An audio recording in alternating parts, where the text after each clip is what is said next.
Hi everyone, it's QuickyBaby and welcome back to World of Tanks. And once again, if you're worried about the background, thinking I've moved house and so on and so forth, no I haven't. I've been currently down at Tank Fest and I still want to be able to get some content for you while I'm down here, including streaming later on today. And so I have a whole dedicated setup that I've carted down with me in the ever-faithful Punto. So today, I'm going to be showing you the game that broke my mind. And no, I'm not talking about World of Tanks in general, although in all honesty, World of Tanks does quite often break my mind. Occasionally, any of you who have played the game for probably more than about 10 minutes will be experiencing the same. This is one of those kind of games where just everything seems to happen. It's the holistic round of World of Tanks. Firstly, I have a Patriot who won't let me turn, won't let me get kind of backwards. I'm not sure what he really wants me to do right now. He probably thinks that I'm blocking him. I sometimes in those kind of situations feel that the best thing to do is to sit still, and then the player maybe actually figures out that you can't push a tank sideways and it's going to help the situation. Unfortunately for me, the G-Saw on the enemy team is, as you should do, taking advantage of when idiots on the enemy team are doing idiotic things. And they managed to put a couple rounds into me before I began.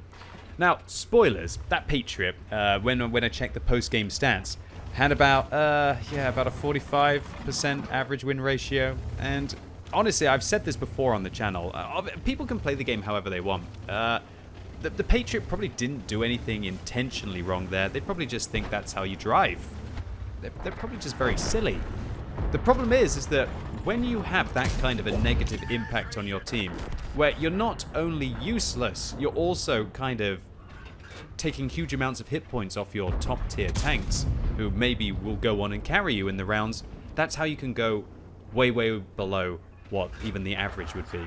The real sad thing is, it looks like the Patriot just actually turned his gun to look at me as he was dying. He probably thinks it was my fault, probably thinks that I was blocking him from being able to get into position early because he was pushing me along sideways, and then now I guess they got caught out in the open. Or maybe hoping that I was going to be able to save them in that situation.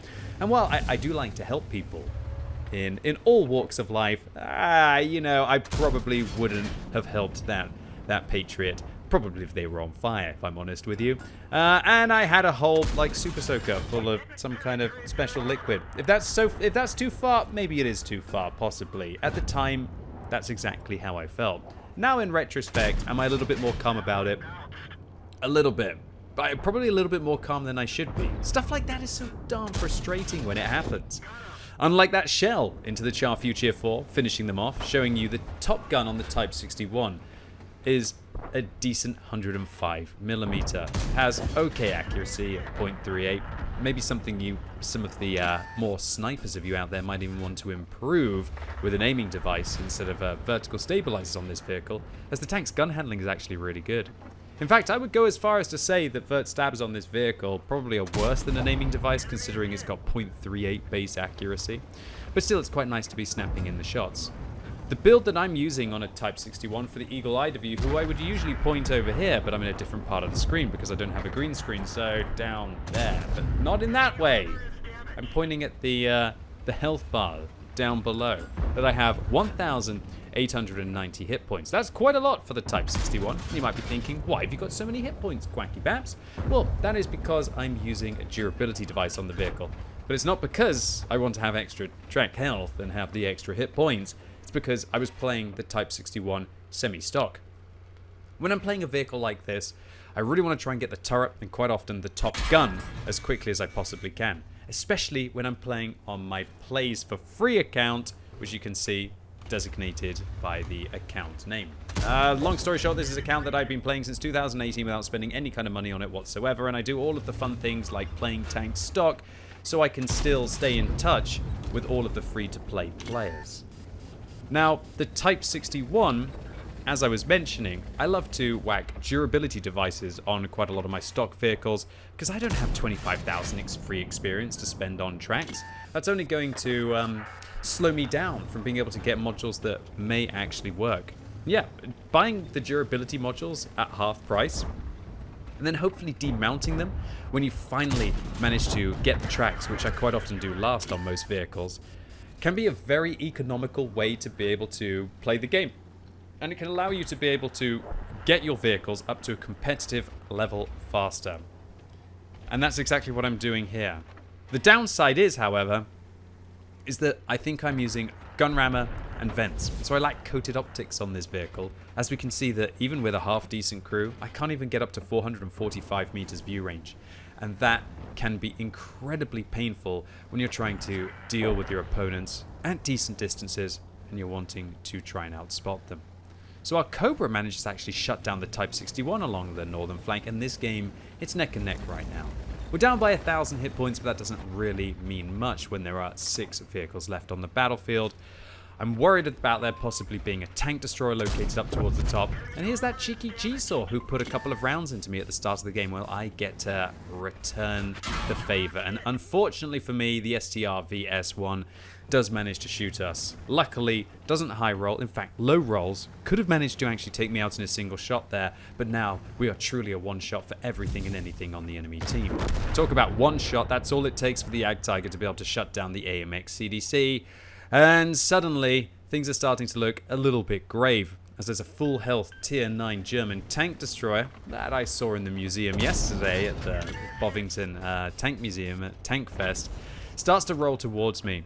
But luckily for me, it looks like the Cobra manages to put in 2 penetrating high explosive shells, but manages to miss the last one, which means that I can't one-shot this Jagdtiger. So we're going to have a bit of clutch aim here against the tracks of the Jagdtiger. They're actually going to miss our entire vehicle, and now all we've got to do is put one more shell in, it should be good. But oh my goodness, I shot the gun of the Jagdtiger. Quick, quick, quick, got to get out the way, got to expose myself to the S1, and hope for luck the S1 misses as we see it hits the rock there. And I was very lucky to survive the tank destroyer towards the north, missing me there. Quite lucky as well, I guess the Jagdtiger didn't manage to get a little bit more speed and possibly even ram me to death in that situation. Now, one thing that you need to know is that if you fire high explosive anti-tank rounds at guns, they do get absorbed. As far as I'm aware, they don't penetrate single destructible objects like walls or fences, and they probably won't go through guns as well. High explosive rounds, however, I believe will, and they'll kind of splash on the surface. Artillery rounds work a little different. They'll actually create the explosion based on the location that they fire. Had a ridiculous moment about a week ago where an artillery was trying to go TD mode with me, and I raised my gun as they were doing so, and they ended up shooting the tip of the barrel and ending up destroying themselves, as the impact was far enough away from my tank that I survived, but not far enough away from theirs. So the gun on this thing, once I finally managed to get the top gun on the Type 61, you do lose a lot of the damage per minute. A lot of you might not realize that the Type 61's gun, the stock one, has a stonking rate of fire. It actually gives it one of the highest DPMs of any medium tank in the game. The problem is that when you're playing on a free-to-play account like me, you can't really afford to be just caking the gold rounds constantly. Let's take a moment from talking about gold rounds to just highlight how important that shot was against the Skoda T56. The player who managed to clap me at least once earlier for 464 of my hit points actually bounced a shell from against me earlier when he wasn't firing gold.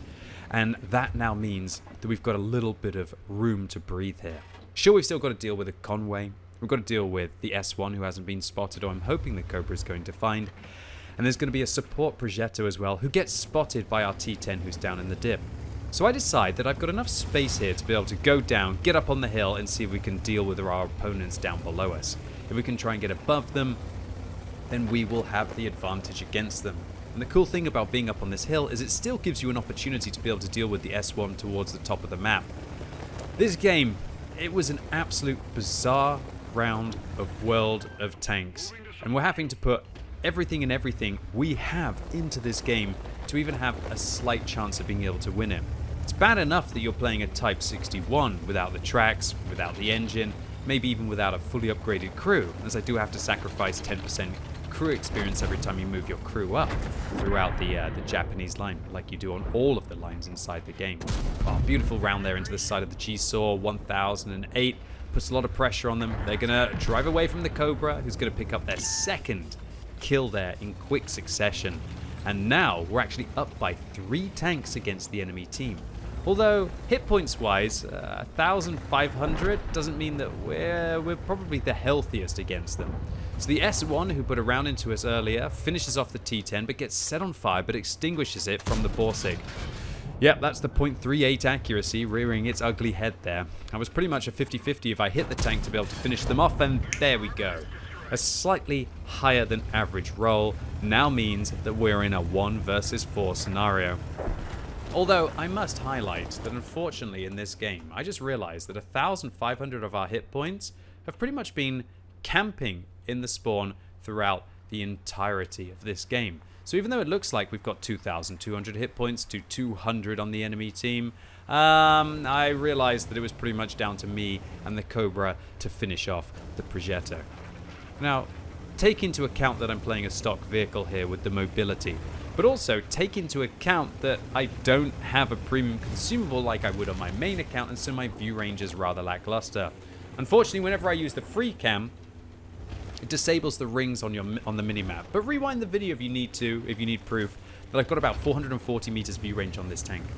And I don't have the camo to boot as well, because I don't feel like my fairly fresh Japanese medium tank crew has been the one that counts, or has got enough skills to be able to have the concealment as well. So unfortunately for me, the Cobra mistimes his aggression. I managed to miss the shots against the Progetto, and now in a situation where I'm a one-shot against the Progetto, I've got to try and close the distance as much as I can and hopefully be able to get into a position where I'm going to be able to handle them, even though I've got a big weak point on top of my tank. What can I do? I'm spotted. I'm not able to spot the Progetto, even though he's probably only about 75 meters away from me. Really worried about crossing the gap here, hoping that he fires, hoping that he makes a misplay, hoping that he makes a mistake. Just trying to stay below the ridgeline, keep moving, trying to look for him. Possibly I can manage to try and flank around. Now I'm no longer spotted. And the player actually manages to finish me off without getting spotted. And immediately we saw a tree fall down just here. So they must have been bombing it through, unspotted to be able to catch me there.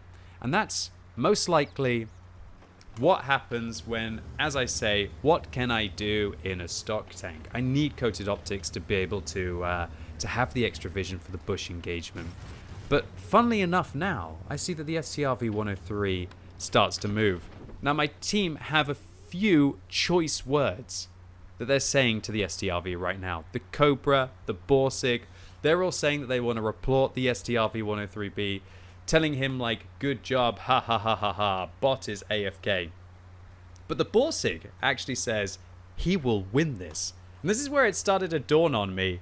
Maybe he could, but I do tell my team that it's a bot and it's not likely that it's going to actually be able to figure out that the Progetto is in the cap circle. But oh my word, no way.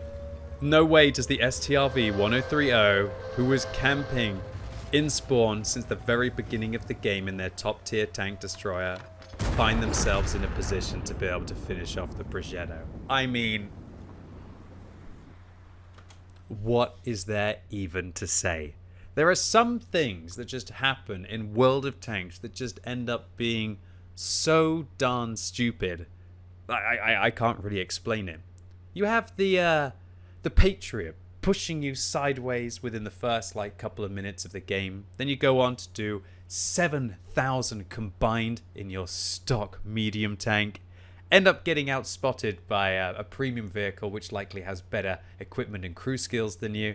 And then you have to sit there and watch as you're mesmerized, wanting to blame the AFK top tier tank destroyer that camped the entirety of the battle and did very little, ends up actually winning it for you at the end.